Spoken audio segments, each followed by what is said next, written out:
It's about banning mukbang. The Health Department considers banning popular eating vlogs or mukbang videos after the death of a vlogger in Iligan City. Health Secretary Ted Herbosa said that mukbang videos promote unhealthy practice to behaviors. He stressed that overeating can lead to various sicknesses like hypertension, heart attacks, and other non-communicable diseases.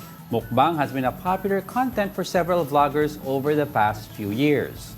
Vlogger Dong Zapatan, known for his mukbang videos, suffered a stroke and died on June 14 after filming mukbang content.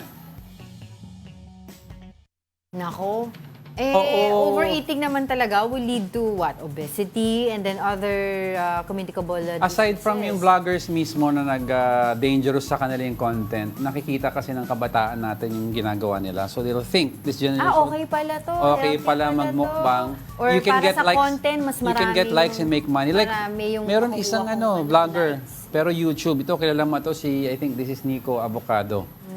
Oo, yeah. He started out as a musician, napayat siya, and then lahat ng vlog niya until now is mukbang. And then He gained weight, ano? He's closing in on 300 pounds.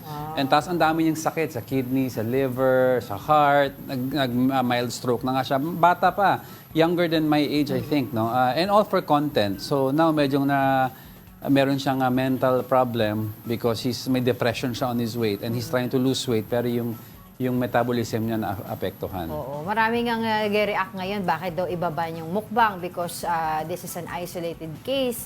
Pero ang tawag dito, makikita mo naman talaga di ba? Kasi sabi nila, to be fair naman, check daw nila kung talagang mukbang yung cause of death nitong vlog na to. Pero it happened kasi after niya magmukbang. Pero nonetheless, nakita naman natin yung overeating is really not healthy. He ate a whole face of a chicken ba? Beef.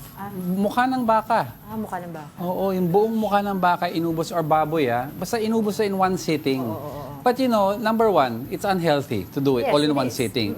Spread out, pwede pa. Number two, you are consuming food na hindi ka naman gutom na, busog na para sa content, pero mga daming tao sa mundo na nagugutom. Exactly. So that is very insensitive. Parang Tapos, gluttony na. number three, tinuturoan mo ang ibang tao na it's okay to eat like this for content, for money. So, di ba yung values na tinuturo mo, all angles mali siya. Totoo. Oo. Yeah, Why can't you come up? Diba here we are promoting like DOH, school promoting healthy balanced diet, diba yung including yung Go Glow and Go Food, diba yung mga ganun sa isang meal natin. Pero ito may mga influencers ka, pinopromote itong mukbang. And then, this is also not just here in the Philippines. All over the world. All over the Yung world. Nico Avocado marami sa Amerika yan. Oo, marami rin sa Korea. Yeah. 'Di ba meron pa silang iniinom na mga pampadulas sa throat nila para oil. mas makakain sila ng mas madami.